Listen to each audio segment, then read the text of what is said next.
गाडीने घेता रस्त्यावरून चालतच काय चाललो आहे हे पाहून तुम्हाला आश्चर्य वाटत असेल तर त्याचं कारण पण तसंच आहे। कोल्हापुरात वाहतुकीला शिस्त लावण्यासाठी काही तरुण एकत्र आले आहेत आणि त्यांनी काहीतरी उपक्रम सुरू केला, ही माहिती मला कळाली। त्यामुळे ती माहिती संकलित करण्यासाठी मी हा प्रयत्न सुरू केला। बघा पुढे। कोल्हापूरच्या थोड्याशा बिघडलेल्या वाहतुकीला शिस्त लावण्यासाठी हे तरुण वेगळं काहीतरी उपाय करत होते। काय करत होते पाहूया। मला वाटतंय सिग्नलवरची शिस्त पाळण्यासाठी कदाचित हे प्रबोधन आहे। नियमाबाबत त्यांनी जनजागृती करण्यासाठी कोल्हापूर रायझिंग नावाचा जो एक सामाजिक काम करणारा ग्रुप आहे त्यांच्या वतीनं हे त्यांनी नागरिकांना जागरूकतेसाठी आणि सिग्नलबाबतचे नियम पाळावे यासाठी त्यांनी हे अभियान सुरू केलं होतं। मोठ्या शहरांमध्ये ट्रॅफिक तोडणे, सिग्नल तोडणे हे प्रकार बहुसंख्य पद्धतीने जास्त पद्धतीने होत असतात। त्यासाठी जनजागृती करावी यासाठी त्यांनी ही माहिती दिली। ऐका तुम्ही। ज्या ग्रुप अंतर्गत आम्ही कोल्हापूरसाठी ॲक्टिव्हिटीज करतो आणि त्यात लोकांमध्ये अवेअरनेस पसरवण्याचा प्रयत्न करतो। याची पहिली ॲक्टिव्हिटी आहे रोड सेफ्टीबाबत आणि इथे जे दिसत आहेत ते आम्ही थोडे आमच्या ग्रुपचे आहे का तुमचं?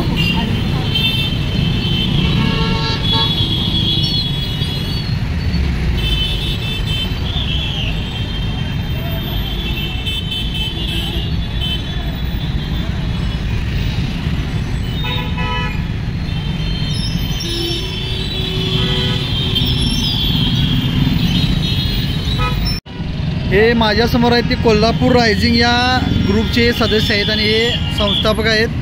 त्यांचं नाव आहे, त्यांची ओळख करून देतो तुम्हाला। नमस्कार, मी अमित टोळे हां, संस्थापक कोल्हापूर रायझिंग कम्युनिटी आणि अमित टोळे फाउंडेशन ही एनजीओची संस्था चालू। आता हे इथं सिग्नलबाबत जागरूकतेचं काम करत आहेत। हे बघा, कारण बऱ्याच ठिकाणी सिग्नल तोडल्यामुळे ॲक्सिडेंटचं प्रमाण मोठ्या शहरात वाढलेलं आहे आणि ती खरोखर चांगली यांची संकल्पना आहे। तुम्हाला नेमकं काय सांगायचं आहे याबद्दल? ही संकल्पना कशी सुचली जर तुम्ही विचारला, मी यामध्ये असं सांगेन तुम्हाला, जेव्हा आपण 2 व्हीलर असू दे किंवा 4 व्हीलर असू दे, जेव्हा आपण रस्त्यावरती चालवतो, कोल्हापूरच्या रस्त्यावरती चालवतो, तेव्हा रोज वेगवेगळ्या समस्यांचा आपल्याला फेस करावे लागतात।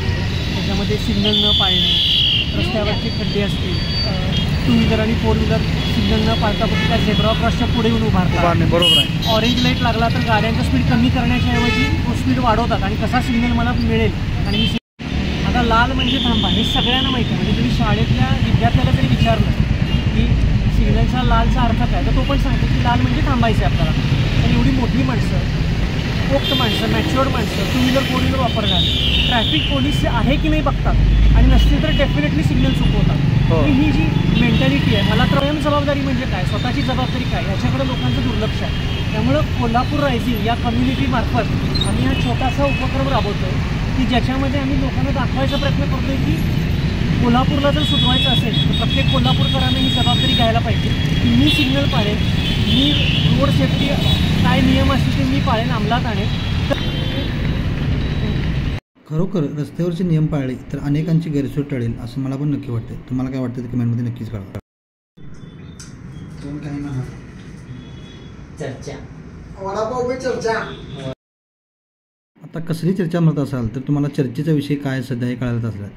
लोकसभेच्या तारखा जाहीर झालेल्या आहेत आणि त्यानुसार कोल्हापूर लोकसभेचं वातावरण सुद्धा तापलेलं आहे। कोल्हापुरातील तरुणांचे प्रश्न, कोल्हापूरचे महत्त्वाचे विकासाचे प्रश्न काय आहेत याबाबत चर्चा करण्यासाठी आम्ही एकत्र वडापाव खायचा किंवा जेवायचं असं ठरलं होतं। त्यानुसार कोल्हापुरातल्या काही मित्रांच्याबरोबर मी चर्चा करायला बसलो।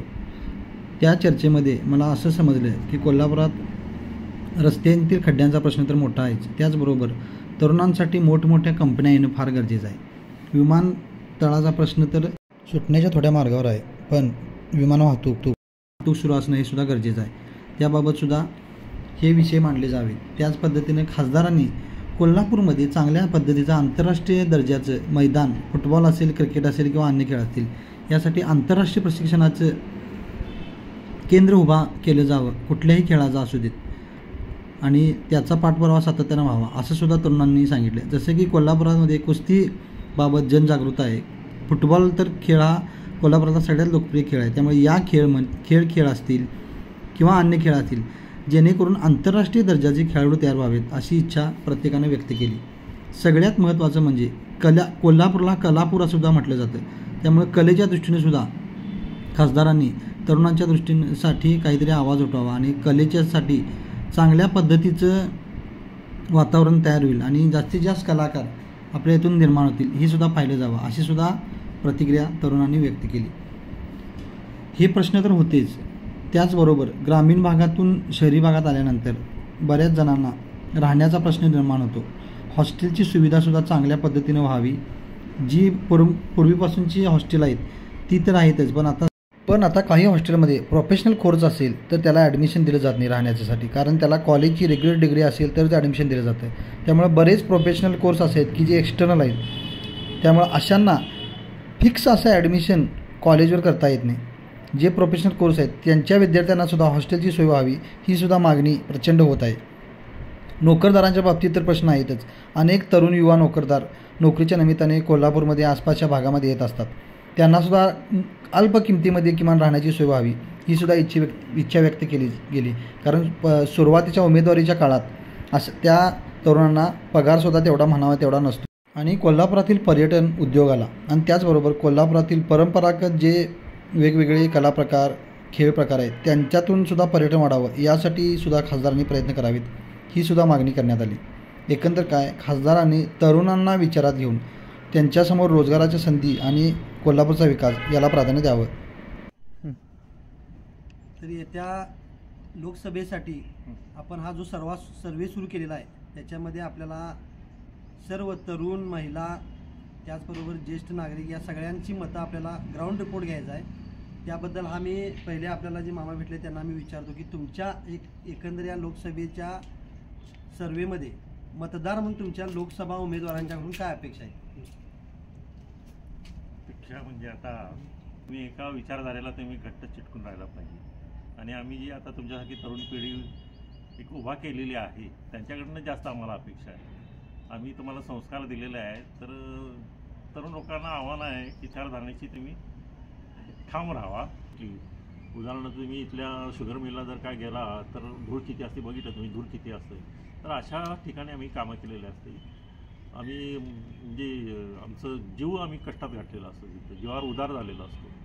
तरी हे परंतु सिनियर सिटीजनकडं आता लक्ष देणं आवश्यक आहे. त्यांना उपाशी मारू देऊ नका. ही अगदी म्हणजे तुमचं वैद्यकीय सहायता देताना त्यांच्याकडे लक्ष द्या कृपया, अशी कळकळीची विनंती आहे. धन्यवाद. थँक्यू.